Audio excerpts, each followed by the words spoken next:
എല്ലാ കൂട്ടുകാർക്കും നല്ലൊരു ദിവസം ആശംസിച്ചുകൊണ്ട് നമുക്ക് നേരെ ആദർശിന്റെയും നയനയുടെയും ഇന്നത്തെ നല്ലൊരു വിശേഷം കേട്ടാലോ. ആദ്യമായി കാണുന്നവരാണെങ്കിൽ ചാനൽ ഇഷ്ടപ്പെട്ട ഒന്ന് സബ്സ്ക്രൈബ് ചെയ്യാൻ മറക്കരുതേ. വീഡിയോ ഇഷ്ടപ്പെടുവാണെങ്കിൽ ലൈക്ക് ചെയ്യാനും മറക്കരുത് കേട്ടോ. നമ്മുടെ മുന്നോട്ടുള്ള യാത്രയിൽ നിങ്ങളുടെ സപ്പോർട്ട് ലൈക്ക് വേണം നമുക്ക് ഏറ്റവും കൂടുതൽ പ്രചോദനമായി മാറിക്കൊണ്ടിരിക്കണേ. അപ്പൊ നമുക്ക് നേരെ നമ്മുടെ വിശേഷത്തിലേക്ക് പോയാലോ. അങ്ങനെ ഇന്നത്തെ വിശേഷത്തില് ദേവേനെ ആദർശിനോട് ചോദിക്കുകയാണ്, അല്ല സത്യം പറ, നീ ആ വീട് അവർക്ക് വാങ്ങിക്കൊടുത്താണെന്ന് ചോദിക്കുകയാണ് നയനയ്ക്ക്. ഇത് കേട്ട് കഴിഞ്ഞപ്പോഴത്തേനും ആദർശ് പറഞ്ഞു, ഇല്ലമ്മേ, അത് ഞാൻ വാങ്ങിക്കൊടുത്തിട്ടില്ല, അത് വാടകയ്ക്കാന്ന് പറയണേ. നീ എൻ്റെ അടുത്ത് കള്ളം പറയല്ല ആദർശ് എന്ന് പറയണേ. അപ്പോഴേക്കും മൂർത്തി മുത്തശ്ശൻ അങ്ങോട്ട് വന്നു. മുത്തശ്ശൻ വന്നിട്ട് ചോദിച്ചു, എന്താ എന്താ കാര്യം ചോദിക്കുക. ഇത് കേട്ടതോ ആദർശ് പറഞ്ഞു, അല്ല അമ്മ ചോദിക്കുന്നു, നയനയ്ക്കൊക്കെ ഞാൻ ആ വീട് വാങ്ങിച്ചു കൊടുത്താണെന്നോ. ഓ അതാണോ കാര്യം. ഇനിയിപ്പോൾ അങ്ങനെ വേണ്ടി വന്നിട്ടുണ്ടെങ്കിൽ ഞാനത് വാങ്ങിച്ചു കൊടുക്കും. ഇനിയിപ്പോൾ അവിടെ വാടകയ്ക്കല്ലേ, അത് സ്വന്തമായിട്ട് ഞാൻ അവർക്ക് വാങ്ങിച്ചു കൊടുക്കാൻ തീരുമാനിച്ചെന്ന് പറയാം. അല്ല അച്ഛനിത് എന്ത് കണ്ടിട്ടാ, എനിക്ക് ആ വീട് അങ്ങോട്ട് ഇഷ്ടപ്പെട്ടു ദേവേനി, അതുകൊണ്ടാണ് ഞാനത് വാങ്ങിക്കൊടുക്കാൻ തീരുമാനിച്ചതെന്ന് പറയാം. അതെ, അച്ഛനാണെങ്കിലും ആദർശാണെങ്കിലും എപ്പോ നോക്കിയാലും അവളെ പുകഴ്ത്തി പറയാനേ മാത്രമേ സമയമുള്ളൂ. ഇപ്പൊ തന്നെ കണ്ടില്ലേ, അച്ഛനൊക്കെ ഇതിന്റെ വല്ല കാര്യം ഉണ്ടായിരുന്നു ചോദിക്കും. ശരിക്കും പറഞ്ഞാല് രണ്ട് പെൺമക്കൾ ഇങ്ങോട്ട് അവര് കെട്ടിച്ചു വിട്ടിട്ടുണ്ട്. അപ്പൊ ഈ കുടുംബത്തിന് സഹായം ചെയ്തേണ്ട ആൾക്കാർ അവരല്ലേ, പിന്നെ എന്താന്ന് ചോദിക്കണം. ഓ നീ സഹായം എന്ന് പറഞ്ഞാൽ എന്താ ഉദ്ദേശിച്ചേ? ഈ കുടുംബത്തിൽ ഇപ്പൊ എന്താ, എന്തിന്റെ കുറവാ? സ്വർണത്തിന് സ്വർണം, പണത്തിന് പണമുണ്ട്. ഇവിടെ ആർക്കും സ്വർണമോ പണമോ ഒന്നും വേണ്ട. പിന്നെ നിനക്ക് ആവശ്യമുള്ള എല്ലാം നീ വീട്ടിൽ നിന്ന് കൊണ്ടുവന്നിട്ടുണ്ട്. പോരാത്തതിന് ജയം വാങ്ങി തന്നിട്ടുമുണ്ട്. പിന്നെ നിന്റെ കുടുംബസ്വത്ത് ഭാഗം വെച്ച് കിട്ടിയ പണമൊക്കെ അത് നിന്റെ അക്കൗണ്ടിൽ തന്നെ കിടപ്പുണ്ട്. പിന്നെ എന്തിനാ ദേവേനി ഇനി നിനക്ക് ഉള്ള സ്വർണം പോലും നീ ഇട്ട് തീർക്കുന്നില്ലോ. പിന്നെ ഇപ്പം മരുമോളുടെ വീട്ടിൽ നിന്നും കൂടെ നിനക്ക് വേണമെന്ന് ചോദിക്കുകയാണ്. ഇത് കേട്ട് കഴിഞ്ഞപ്പോ ദേവേനി പറഞ്ഞു, അങ്ങനെയല്ലല്ലോ അച്ഛാ. കാരണം എത്രയാന്ന് പറഞ്ഞാലും അവൾ ഇവിടുത്തെ മരുമോളാകുമ്പം ഈ വീട്ടിലേക്ക് വേണ്ടുന്ന കാര്യങ്ങളൊക്കെ അവരാ ചെയ്തു തരണ്ടേന്ന് പറയാ. പെട്ടെന്ന് മുത്തച്ഛൻ അവിടെ ഇരുന്നിട്ട് പറഞ്ഞു, ദേവേനി നിനക്കറിയാലോ, മലയ്ക്ക് പോകാനായിട്ട് മാല ഇട്ടിരിക്കും ഇപ്പൊ ഇവര്, ഞാൻ ഒഴിച്ച് ബാക്കി ഇവരൊക്കെ. അങ്ങനെ മലയ്ക്ക് പോകാനായിട്ട് മാല ഇട്ടിരിക്കുന്ന സമയത്ത് നീ പറയാൻ പാടില്ലാത്ത വാക്കുകളൊന്നും പറയരുത്. ഒരു പക്ഷേങ്കിൽ നീ കാരണമായിരിക്കും ഇങ്ങനെയൊക്കെ സംഭവിച്ചിരിക്കുന്നത്. ഇനി നീ ദോഷങ്ങൾ പറഞ്ഞിട്ടുണ്ടെങ്കിൽ അതിന്റെ പേരിൽ ഇനിയും നീ അനുഭവിച്ചെന്നിരിക്കും എന്ന് പറയാ. ഇത് കേട്ടപ്പോൾ ദേവയാനി ചോദിച്ചു, ഞാൻ എന്ത് തെറ്റിയെന്നാ? ഒരു തെറ്റും ചെയ്തിട്ടില്ലേ. നീ നിന്റെ സ്വന്തം മനസാക്ഷിയോട് ചോദിച്ചു നോക്ക്. എനിക്കിപ്പോഴും സംശയം ആ നായന് പ്രഗ്നന്റ് ആണോന്നാ എന്ന് പറയണം. മുത്തശ്ശൻ പറഞ്ഞു, ഓഹോ അങ്ങനെ നിനക്കൊരു സംശയം ഉണ്ടല്ലേ. അല്ല ഞാനൊരു കാര്യം ചോദിച്ചോട്ടെ, അതിന് തടസ്സമിട്ട നീ തന്നെയല്ലേ. ഇവര് തമ്മിൽ ഒന്നിച്ച് ജീവിക്കാൻ നീ അനുവദിച്ചിട്ടുണ്ടോ? എന്നിട്ട് ഇങ്ങനെ ഒരു ചോദ്യം പറഞ്ഞാൽ എന്ത് ന്യായോ ദേവേനെ ഉള്ളതെന്ന് ചോദിക്കുക. ദേവേനിക്ക് എന്തേലും മറുപടി പറയാൻ പറ്റുമോ? പോരാത്തതിന് മൂർത്തി മുത്തശ്ശനാണ്. മുത്തശ്ശൻ പറഞ്ഞു, മുമ്പെന്ന് പറഞ്ഞാല് ഞാൻ ഇവിടെ ഒരു കാര്യം പറഞ്ഞു കഴിഞ്ഞിട്ടുണ്ടെങ്കിൽ അതിനപ്പുറത്തേക്ക് ആരും പോകത്തില്ല. എനിക്ക് വയസ്സും പ്രായമായി കഴിഞ്ഞു കഴിഞ്ഞപ്പോഴത്തേനും ഞാൻ പറയുന്ന വാക്കിന് ഒരു വിലയില്ലാതായി. പക്ഷെ എന്ന് പറഞ്ഞാലും അങ്ങനെ അങ്ങോട്ട് വിട്ടു തരാനൊന്നും ഞാൻ അങ്ങോട്ട് ഉദ്ദേശിച്ചിട്ടില്ല എന്ന് പറയാ. ഇത് കേട്ട് കഴിഞ്ഞപ്പോ ദേവേനി പറഞ്ഞു, ഇവനെ എപ്പോ നോക്കിയാലും ഇവന്റെ ഭാര്യ വീട്ടിൽ പോകാനേ സമയമുള്ളൂ. എന്റെ കല്യാണം കഴിഞ്ഞിട്ട് ഇത്രയും കളയെ ജയേട്ടൻ ഞാനും ഭയങ്കര സ്നേഹത്തില, എന്റെ വീട്ടുകാരുടെ ജയേട്ടൻ നല്ല സ്നേഹമുണ്ട് എന്നും പറഞ്ഞിട്ട് ഓടി ഓടിയ വീട്ടിലേക്ക് പോവാറുണ്ടോ? ഇല്ലല്ലോ. പക്ഷെ ഇവൻ അങ്ങനെ അല്ലല്ലോ എന്ന് പറയാം. അങ്ങനെ പോകുന്നുണ്ട് അതിന് കാരണമുണ്ട്. നയനമോൾ ഇവളെ അത്രമാത്രം സ്നേഹിക്കുന്നുണ്ട് ഇവനെ. ആ വീട്ടുകാരും അതുപോലെ തന്നെയാണ്. നീ ചിലപ്പം ജയനെ സ്നേഹിക്കുന്നേക്കാളും കൂടുതലായിട്ട് നയനമോൾ ഇവനെ സ്നേഹിക്കുന്നുണ്ടായിരിക്കും. അതിനകത്ത് ഒരു തെറ്റും പറയാനില്ല ദേവേനി എന്ന് പറയാണ്. അപ്പോഴേക്കാണ് അനാമിക്ക് ജ്യൂസൊക്കെ ആയിട്ട് വരുന്നത്. ജ്യൂസ് കൊണ്ടുവന്നിട്ട് ദേവേനിക്ക് കൊടുത്തിട്ട് പതുക്കെ ചാരി ഇരുത്തുവാണ്. ജ്യൂസ് കുടിക്കാൻ പറയാണ്. കണ്ടില്ലേ, അനാമിക മോൾ എൻ്റെ അടുത്ത് വന്നിരുന്നപ്പോഴേ എനിക്കൊരു സമാധാനമാകുന്നേ. മരുമോളെ ഇങ്ങോട്ട് വന്നിട്ടുണ്ടെങ്കിൽ എനിക്ക് അവൾ അടുത്തേക്ക് വന്നാൽ പോലും എനിക്ക് ദേഷ്യമാണോ എനിക്ക് പറയാൻ പറ്റുന്നില്ല. എൻ്റെ ഉള്ള സമാധാനം പോകുന്നു പറയാ. ഇത് കേട്ടത് മൂർത്തി മുത്തശ്ശൻ പറഞ്ഞു, ഇപ്പോഴും നീ ആളെ തിരിച്ചറിഞ്ഞിട്ടില്ല. നിനക്ക് ആൾക്കാരെ തിരിച്ചറിയാൻ കഴിഞ്ഞിട്ടില്ല ദേവേനി. ഇങ്ങനെയാ നിന്റെ സ്വഭാവമെങ്കിൽ നീ ഇനിയും കുറെ പരീക്ഷണങ്ങൾക്ക് നേരിടേണ്ടതായിട്ട് വരും. എനിക്ക് കൂടുതലൊന്നും പറയാനില്ല എന്നും പറഞ്ഞ് മൂർത്തി മുത്തശ്ശൻ കട്ടക്കലിപ്പിൽ അങ്ങോട്ട് ഇറങ്ങി പോവാണ്. അങ്ങനെ പോയി കഴിഞ്ഞപ്പോഴത്തേനും ദേവേനി പറഞ്ഞു, എല്ലാരും കൂടെ കൂടിയിട്ട് കണ്ടില്ലേ ആ നയനെ അങ്ങ് പൊക്കി പിടിച്ചോണ്ടിരിക്കുന്നത്. അല്ല ആദർശേട്ടാ, എനിക്ക് അറിയത്തില്ലാത്തൊരു കാര്യമാണ്. നിങ്ങളെല്ലാരും കൂടെ എന്തിനാ ആ നയനെയും വീട്ടുകാരെ ഇങ്ങനെ പുകഴ്ത്തി പറഞ്ഞുകൊണ്ടിരിക്കുന്നത്? അവർക്ക് വേണ്ടി ഈ സഹായങ്ങളൊക്കെ ചെയ്തു കൊടുക്കുന്നതെന്ന് അതിന്റെ വല്ല ആവശ്യമുണ്ടോന്ന് ചോദിക്കാം. അതെ, നിനക്ക് പറഞ്ഞാൽ മനസ്സിലാവത്തില്ല. പറഞ്ഞ കേട്ടല്ലോ, മനസ്സിലാവേണ്ടവർക്ക് അത് മനസ്സിലാവുകയും ചെയ്യും. ഇനിയിപ്പം നയനയ്ക്ക് വേണ്ടിയിട്ട് ഈ വീട്ടില് എൻ്റെ അച്ഛനും അങ്ങനെ അല്ലെങ്കിൽ ഇളയച്ചനും അവരൊക്കെ എന്ത് വേണം ചെയ്യാൻ സന്നദ്ധനായിട്ടാണ് നടക്കുന്നത്. കാരണം അവളുടെ സ്വഭാവം അത്രയ്ക്ക് നല്ല അതാന്ന് പറയാണ് എന്നും പറഞ്ഞുകൊണ്ട് ആദർശം മുറിയിൽ നിന്ന് അങ്ങോട്ട് ഇറങ്ങിപ്പോയി. ദേവേനിക്ക് സഹിച്ചില്ല. പിന്നീട് അനാമിക പറഞ്ഞു, ദേ വല്യമ്മ വിഷമിക്കൊന്നും വേണ്ട കേട്ടോ, ഞാനില്ലേ കൂടെ എന്ന് ചോദിക്കുക. അതാ മോളെ എനിക്കൊരു ആശ്വാസം എന്ന് പറഞ്ഞാൽ നീ എൻ്റെ കൂടെ എപ്പോഴും എന്നെ ശുശ്രൂഷിച്ചിരിക്കുന്നതുകൊണ്ട് മാത്രമാണ് എനിക്കൊരു സമാധാനം എന്ന് പറയാണ്. പിന്നീട് അബിയുടെ ഫോണിലേക്ക് ഒരു മെസ്സേജ് വരണം. അബി ഫോൺ നോക്കിക്കഴിഞ്ഞപ്പോഴത്തേന് നവ്യയുടെ മെസ്സേജാ. വൈകുന്നേരം വരുമ്പോൾ സ്വർണ്ണമോതിരം മേടിച്ചുകൊണ്ട് വരണമെന്നും പറഞ്ഞുകൊണ്ടല്ലേ.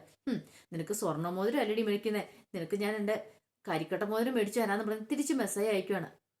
നവ്യ അങ്ങനെ വിട്ടുകൊടുക്കാൻ പ്ലാൻ ഇല്ലായിരുന്നു. നവ്യ പെട്ടെന്ന് ആ പിടിച്ച വീഡിയോ അങ്ങോട്ട് മെസ്സേജ് ചെയ്ത് കൊടുക്കുവാണ്. ഈ വീഡിയോ അബിയുടെ ഫോണിലേക്ക് വരുമ്പോൾ അബി അത് കണ്ടു. ഓഹോ, തൻ്റെ വീഡിയോ, ദൈവമേ ഇതെങ്ങനെ അവളുടെ കയ്യിലായി? പെട്ടെന്ന് തന്നെ അബി വിളിക്കുവാണ് നവ്യനെ. നവ്യെ, അല്ല നിന്റെ കയ്യിൽ ആ വീഡിയോ എങ്ങനെ വന്നെന്ന് ചോദിക്കുക. ഓഹോ, അപ്പൊ ആ വീഡിയോ എങ്ങനെ വന്നെന്ന് അറിയണമല്ലേ? അതിനെക്കുറിച്ച് കൂടുതൽ അറിയൊന്നും വേണ്ട. ഞാൻ പറഞ്ഞ മോതിരം മേടിച്ചോണ്ട് വരുമെന്ന് ചോദിക്കുക. മോതിരം അബിക്ക് എന്ത് ചെയ്യണമെന്ന് അറിയത്തില്ല. അവസാനം അബി പറഞ്ഞു, ഞാൻ നോക്കട്ടെ എന്ന് പറയാം. ഒരു 2 പവനെങ്കിലും മേടിച്ചോണ്ട് വരണം. 2 പവനോ? അതൊന്നും പറ്റില്ല, അതിനുള്ള പൈസയൊന്നും എൻ്റെ ഇല്ലെന്ന് പറയണം. അതൊന്നും പറഞ്ഞിട്ട് കാര്യമില്ല. 2 പവൻ മേടിച്ചോണ്ട് വരണം, അല്ലെങ്കിൽ ഞാൻ ആ വീഡിയോസ് ഇവിടെ എല്ലാവരും കാണിക്കുമെന്ന് പറയാം. അവസാനം അബി പറഞ്ഞു, കുറച്ച് കുറയ്ക്കാവോ, എൻ്റെ പൈസ ഇല്ലാത്തോണ്ടാ. പിന്നെ പൈസ ഇല്ലാത്തോണ്ട് നീ എങ്ങനെയെങ്കിലും ക്യാഷ് അറേഞ്ച് ചെയ്തെങ്കിൽ വാങ്ങിച്ചോണ്ട് വന്നാൽ മതി. ഇത്തിരിയെങ്കിലും കുറഞ്ഞു പോയിട്ടുണ്ടോ, കാണിച്ചു തരുമെന്ന് പറയണം. അവസാനം അബിക്ക് വേറെ ഗത്യന്തരമില്ലാതെ സമ്മതിക്കേണ്ടി വന്നു. പിന്നീട് അനാമിക വീട്ടിലേക്ക് വിളിച്ച് പരാതികളും പരിഭവങ്ങളും പറയണം. ഞാൻ മടുത്തു. വീട്ടിലൊരു ചായ പോലും സ്വന്തമായിട്ട് വെച്ച് കുടിക്കാത്ത ഞാനാ. ഇപ്പൊ ഏത് സമയം വല്യമ്മയുടെ പുറകെ ജ്യൂസ് ചായ എന്ന് പറഞ്ഞിട്ട് ബാത്റൂമിൽ കൊണ്ടുപോകാനായിട്ട് കൊണ്ടുവരണം എന്ന് വേണ്ട. എനിക്കാണെങ്കിൽ ആകെപ്പാടെ സമനില തെറ്റുമെന്ന് പറയാം. ഇത് കേട്ടത് അങ്ങേ തളിക്കുന്ന രേവതി പറഞ്ഞു, മോളെ ഈ സമയത്ത് വേണം നീ നിന്റെ ബുദ്ധി പ്രയോഗിക്കാനായിട്ട്. ആ ദേവേനയെ നീയെ ദേവേന്റെ ഒപ്പം ഒട്ടിച്ചേർന്ന് നിൽക്കുവാണെങ്കിൽ അതിനുള്ള ഗുണം നിനക്കുണ്ടാവും, അറിയാലോ. പിന്നെ ഞാൻ കൂടുതൽ പറഞ്ഞു തരേണ്ട കാര്യമില്ലോ. അതുകൊണ്ട് അവളോടൊപ്പം നിൽക്കേണ്ട കടമ നിനക്കാണ്. അങ്ങനെ നിന്നിട്ടുണ്ടെങ്കിൽ അവസാനം നിനക്ക് അതിൻ്റെ ഗുണമുണ്ടാവും. അവർ കുറേ സ്വർണ്ണങ്ങളും കാര്യങ്ങളും എല്ലാം നിനക്ക് തരും. നിന്നെ ആയിരിക്കും അവളും മരുമോളായിട്ട് അവിടെ അങ്ങിരിക്കുന്ന പറയണം. അതൊക്കെ ശരി തന്നെയാ, പക്ഷേ എനിക്കിതൊന്നും വശമില്ലല്ലോ, എനിക്ക് ഇഷ്ടപ്പെടുന്നില്ലെന്ന് പറയണം. അതൊന്നും സാരമില്ല മോളെ, എല്ലാം ശരിയാകും എന്നൊക്കെ പറഞ്ഞുകൊണ്ട് രേവതി ആശ്വസിപ്പിക്കുകയാണ്. പക്ഷേങ്കിൽ അവൾ അനാമിക പറഞ്ഞു, എനിക്ക് പറ്റില്ല, ഞാനിവിടെ സഹിച്ചു മടുത്തെന്ന് പറയണം. അപ്പോഴാണ് ദേവേനെ അങ്ങോട്ട് ഇറങ്ങി വരുന്നുണ്ട്. പെട്ടെന്ന് പറഞ്ഞു, അതെ വില്ലുമ്പോൾ വരുന്നുണ്ട്, ഞാൻ കോള് കട്ട് ചെയ്യാന്ന് പറഞ്ഞ് പെട്ടെന്ന് കോള് കട്ട് ചെയ്യുകയാണ്. അങ്ങോട്ടേക്ക് വന്നിട്ട് ദേവേനെ വെച്ച്, ആരാ വീട്ടിലേക്കാണോ വിളിച്ചെന്ന് നിൽക്കണം. അതെ, അല്ല മോൾ ആരെ സഹിക്കുന്ന കാര്യം പറഞ്ഞ എന്താ? അത് പിന്നെ വല്യമ്മേ, എൻ്റെ ജീവിതത്തെക്കുറിച്ച് അറിയാലോ. ഈ വീട്ടിൽ ഞാൻ എല്ലാം ഇങ്ങനെ സഹിച്ച് ക്ഷമിച്ച് നിൽക്കുന്ന വല്യമ്മേനെ ഓർത്ത് മാത്രമാണ് ഞാൻ വീട്ടിലേക്ക് പറഞ്ഞതാ. അവൾ നേരെ അങ്ങോട്ട് പ്ലേറ്റ് മാറ്റുവാണ്. അത് ദേവേനെ വിശ്വസിച്ചു. മോളെ അങ്ങനെ സഹിച്ച് ക്ഷമിച്ച് നിൽക്കേണ്ട കാര്യമൊന്നുമില്ല. പിന്നെ ഒരു പ്രശ്നം വരുമ്പോൾ ഓടി ഒളിക്കാനുള്ളതല്ല. എന്തിനാ മോള് ഓടി ഒളിക്കുന്നേ? മോൾ ഇവിടെ ജീവിക്കേണ്ട ആളല്ലേ. എന്നാലും എനിക്ക് ഈ വീട്ടിൽ നിൽക്കാൻ തോന്നില്ലെന്ന് പറയാം. അങ്ങനൊന്നും പറയല്ലേ. മോൾ ഈ വീടിൻ്റെ മരുമോളല്ലേ. മോളെ ആര് സ്നേഹിച്ചില്ലെങ്കിൽ ഞാനും ജാനകിയൊക്കെ സ്നേഹിക്കുന്നുണ്ടല്ലോ. മോൾക്ക് അത് പോരേന്ന് ചോദിക്കുക. അതൊക്കെ ശരിയാ വല്യമ്മേ, പക്ഷേങ്കിൽ സ്നേഹിക്കേണ്ട ആൾക്കാർ സ്നേഹിക്കുന്നില്ലോ. ഈ പറയുന്ന അനിയോ ആരും എന്നെ സ്നേഹിക്കുന്നില്ലോ എന്ന് പറയണം. അതെ, അതൊന്നും ഓർത്ത് മോള് വിഷമിക്കണ്ട എന്നൊക്കെ പറഞ്ഞിട്ട് അനാമികനെ ചേർത്ത് പിടിച്ച് അങ്ങോട്ട് ആശ്വസിപ്പിക്കുവാണ്. പിന്നീട് നവ്യ ഇരിക്കുന്ന സമയത്ത് നവ്യക്ക് ജ്യൂസൊക്കെ ആയിട്ട് അങ്ങോട്ടേക്ക് ജലജ വരുവാണ്. ജലജ ജ്യൂസും കൊണ്ട് വന്നപ്പോൾ നവ്യ ചോദിച്ചത്, എന്ത് ജ്യൂസാ? കണ്ടിട്ട് നിനക്ക് മനസ്സിലായില്ലേന്ന് ചോദിക്കാം. കണ്ടിട്ട് മനസ്സിലാവാനായിട്ട് ഇതെന്താ, ഞാൻ എന്താ വല്ല അതുപോലെതാണോ? എനിക്കൊന്നും മനസ്സിലാവുന്നില്ലെന്നൊക്കെ പറയണം. ഓറഞ്ച് ജ്യൂസാന്ന് പറയണം. ഇതിനകത്തൊന്നും കലർത്തിയിട്ടില്ലല്ലോ. എന്ത് കലർത്തിയിട്ടുണ്ടോന്ന്? അല്ല, എൻ്റെ വയറ്റിൽ വരുന്ന കുഞ്ഞിനെ ഇല്ലാതാക്കാൻ വേണ്ടി ഞാനൊന്നും കലക്കിയിട്ടൊന്നും ഇല്ലെന്ന് പറയണം. നിങ്ങളുടെ സ്വഭാവം ആയതുകൊണ്ട് പറയാൻ പറ്റില്ല. ഉടനെ തന്നെ ഒരു അറ്റാക്ക് ഉണ്ടാവില്ലെന്ന് ഞാൻ പ്രതീക്ഷിക്കുന്നു. പക്ഷെ നിങ്ങൾ ആയതുകൊണ്ട് പറയാൻ പറ്റില്ലെന്ന് പറയണം. അപ്പോഴേക്കും പുറത്തൊരു കാറ് വന്നു നിന്നു. പെട്ടെന്ന് ആ ജ്യൂസ് അവിടെ വെച്ചിട്ട് ചാടി എഴുന്നേൽക്കുവാണ് നവ്യ. പിന്നീട് ജലജനെ അങ്ങ് തള്ളി മാറ്റിക്കൊണ്ട് അങ്ങോട്ട് ചെല്ലുവാണ്. അപ്പോഴേക്കും അബി അങ്ങോട്ട് വന്നു. അബിയുടെ കയ്യിൽ ചെറിയൊരു കവറും ഉണ്ടായിരുന്നു. അബി വാങ്ങിയോന്ന് ചോദിക്കുവാണ്. ആഹാ, കവറുണ്ടല്ലോ എന്ന് പറഞ്ഞാൽ കവറങ്ങോട്ട് മേടിച്ച് ആ ജ്വല്ലറി ബോക്സ് അങ്ങ് തുറക്കുവാണ്. ആ മോതിരം. അപ്പോഴേക്കും അനാമയും കൂടെ അങ്ങോട്ട് വന്നു. ഇത് കണ്ടു കഴിഞ്ഞപ്പോഴത്തേന് അനാമിക ചോദിച്ചു, ഇതെന്താ സ്വർണ്ണമാണോ അതോ ഇനിയിപ്പോൾ പൂശാണോ എന്ന് ചോദിക്കുകയാണ്. ഇത് കേട്ട് കഴിഞ്ഞപ്പോൾ നവ്യ പറഞ്ഞു, ഓ നിനക്ക് സ്വർണം കണ്ട അറിയാവോ? ഇല്ലല്ലോ. പക്ഷേ എങ്കിലേ എൻ്റെ അമ്മായിമ്മയ്ക്ക് അറിയാം. അമ്മായിമ്മ നോക്കിയിട്ട് പറഞ്ഞ സ്വർണ്ണമാണോ വെള്ളിയാണെന്ന്. ഇത് സ്വർണ്ണമാണെന്ന് പറയാണ്. എങ്ങനെയുണ്ട്? 2 പവൻ്റെയാ മേടിച്ചിരിക്കുന്നത്. തൂക്കവും കുറച്ചിട്ടൊന്നും ഇല്ലല്ലോ അബി അല്ലേന്ന് ചോദിക്കുകയാണ്. കുറഞ്ഞിട്ടൊന്നും ഇല്ലാന്ന് പറയണം. കണ്ടോ, ഇങ്ങനെ വേണം ഭർത്താക്കന്മാരാണ്, സ്നേഹം വേണമെന്ന് പറയണം. പെട്ടെന്ന് ജലജ പറഞ്ഞു, നീ ഇതെന്ത് ഭാവിച്ച അബീന്ന് ചോദിക്കുകയാണ്. നീ എന്തിനാ ഇതൊക്കെ മേടിച്ചോണ്ട് കൊടുത്തേ? അത് പിന്നെ അമ്മേ, എടാ നിനക്ക് ഇതിന്റെ വല്ല ആവശ്യമുണ്ടോ? അമ്മ പ്രഗ്നന്റ് ആയിട്ടിരിക്കുന്ന സമയത്ത് വാങ്ങിച്ചോണ്ട് കൊടുക്കണ്ടേ? പോരാത്തിന് ഞാൻ മലയ്ക്ക് പോകാൻ മാല ഇട്ടിരിക്കുമല്ലേ എന്നും പറഞ്ഞുകൊണ്ട് മലയ്ക്ക് പോകാൻ മാല ഇട്ട സമയത്ത് ഭാര്യമാർ പറയുന്നതെല്ലാം അനുസരിക്കണമെന്ന് എവിടെയെങ്കിലും പറഞ്ഞിട്ടുണ്ടോ? അതമ്മ ഒരു ജോത്സൻ എന്നോട് പറഞ്ഞായിരുന്നു അങ്ങനെ ചെയ്തു കൊടുക്കണമെന്ന്. ഓഹോ, എന്നും പറഞ്ഞുകൊണ്ട് നീ ചെയ്തല്ലേ? എടാ നിന്റെ ക്രെഡിറ്റ് കാർഡ് ഉപയോഗിച്ചല്ല നീ ഇത് വാങ്ങിയത്. ഇപ്പൊ അതിനകത്ത് ലക്ഷങ്ങൾ ബാധ്യതയുണ്ട് നിനക്ക്, അറിയാവോന്ന് ചോദിക്കുക. ഇത് കേട്ട് കഴിഞ്ഞപ്പോൾ ദേഷ്യത്തോട് കൂടിയിട്ട് അബി പറഞ്ഞു, എന്ത് ചെയ്യാനമ്മയെന്ന് ചോദിക്കുകയാണ്. പിന്നെ എന്തിനാണ് നീ വാങ്ങിച്ചു കൊടുത്തേന്ന് ചോദിക്കുക. അത് പിന്നെ ഞാൻ പെട്ടെന്ന് അനാമി പറഞ്ഞു, അബിയേട്ടനും ഇപ്പം നയനേടത്തിയുടെ ഒപ്പം ചേർന്നു എന്ന് ചോദിക്കുകയാണ്. നയനേടത്തിയുടെ ഒപ്പം എന്താ അങ്ങനെ പറഞ്ഞ? അല്ല അത് പിന്നെ അവർക്ക് വേണ്ടിയിട്ട് എല്ലാം ചെയ്തു കൊടുക്കുന്നുണ്ടല്ലോ ആദർശേണ്ണും ഇവിടെ ബാക്കിയുള്ളവരും. അപ്പൊ അതുപോലെ തന്നെ ആണോ അബിയേട്ടന്റെ സ്വഭാവം മാറിയിട്ടുണ്ടോ എന്ന് ഞാൻ ചോദിച്ചാന്ന് പറയണം. ഇത് കേട്ടപ്പോൾ അബി പറഞ്ഞു, വേറൊന്നും കൊണ്ടല്ല, എനിക്ക് വേറെ നിവൃത്തിയില്ലാത്തതുകൊണ്ടാന്ന് പറയാണ്.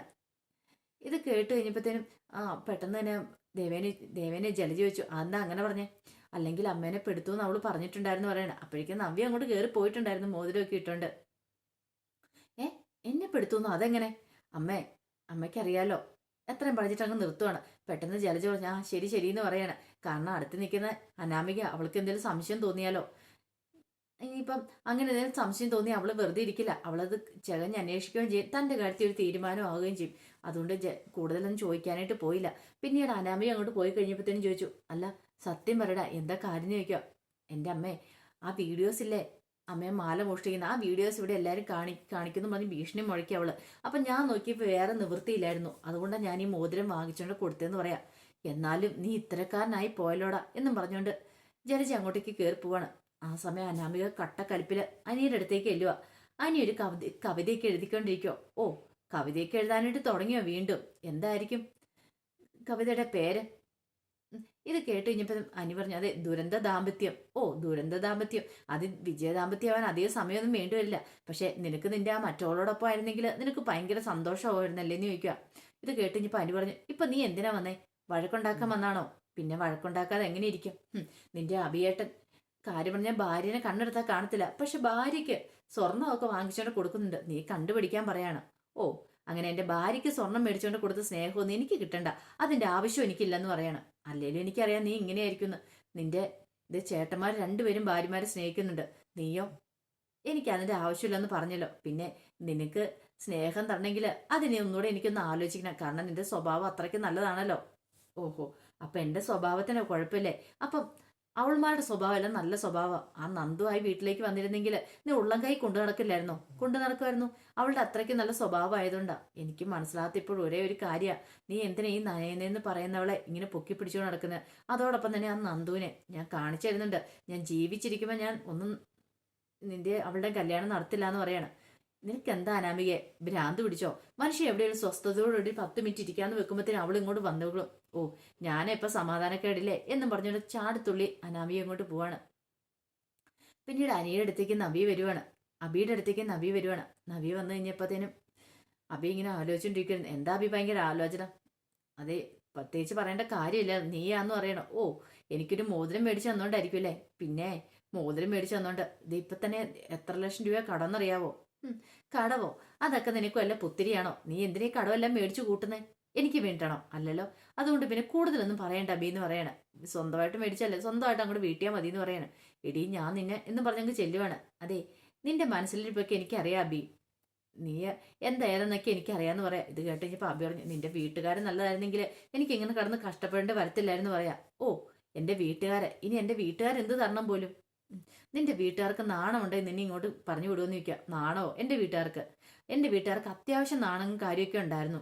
പക്ഷേങ്കിൽ നിന്നെപ്പോലുള്ളവരുടെ ഒരു കുടുംബത്തിലേക്ക് വന്നതിന് ശേഷം അവർക്കത് നഷ്ടപ്പെട്ടെന്ന് പറയാം. എൻ്റെ കുടുംബത്തിന്റെ മഹിമ എനിക്ക് നന്നായിട്ടറിയാം. നിന്റെ കുടുംബത്തിന് ഇത്ര വലിയ സമ്പത്തും പണമൊന്നും ഇല്ലെങ്കിലും അത്യാവശ്യം നല്ല രീതിയിൽ തന്നെയായിരുന്നു. അഭിമാനത്തിന് ഞങ്ങൾക്ക് കുറവൊന്നും ഇല്ലായിരുന്നു. പക്ഷേങ്കിൽ നിന്റെ കൂട്ടത്തിൽ വന്നതിന് ശേഷമാണ് എനിക്കത് നഷ്ടപ്പെട്ടെന്ന് പറയണം. നിന്റെ വിചാരം എന്താ? സമ്പത്തുണ്ട് എല്ലാം ആയെന്ന്. പക്ഷെ സമ്പത്തുകൊണ്ട് എല്ലാം ആയില്ല. മനുഷ്യന്റെ ഏറ്റവും വലിയ സമ്പത്ത് എന്താണെന്നറിയാവോ? ഈ സ്വർണം പണമൊന്നും അല്ല, അതിനേക്കപ്പുറം ഈ മനുഷ്യത്വം എന്ന് പറയുന്ന സ്നേഹം എന്ന് പറയുന്ന കാര്യമുണ്ട്. ഒരു ഭാര്യയെ സംബന്ധിച്ചിടത്തോളം ഏറ്റവും അവൾക്ക് ഇഷ്ടപ്പെടുന്ന ഈ സ്വർണവും കാര്യങ്ങളൊന്നും അല്ല, ഭർത്താവിന്റെ സ്നേഹവും കരുതലോ. അത് മനസ്സിലാക്കാനായിട്ട് നീ വൈകി.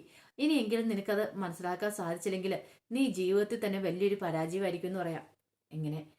നവ്യ അബിയോട് പറഞ്ഞുകൊണ്ടിരിക്കുമ്പോൾ എന്ത് ചെയ്യണമെന്ന് അറിയില്ലാതെ അബി നിൽക്കുക. അപ്പോൾ അതിൻ്റെ വിശേഷങ്ങളൊക്കെയാണ് കണ്ടത്. ഇതിൻ്റെ ബാക്കി വിശേഷങ്ങളുമായിട്ട് വൈകുന്നേരത്തെ പ്രൊമോയി വരാട്ടോ. ഒരിക്കൽ കൂടി എല്ലാവർക്കും നല്ലൊരു ദിവസം ആശംസിച്ചു നിർത്തുന്നു. നന്ദി.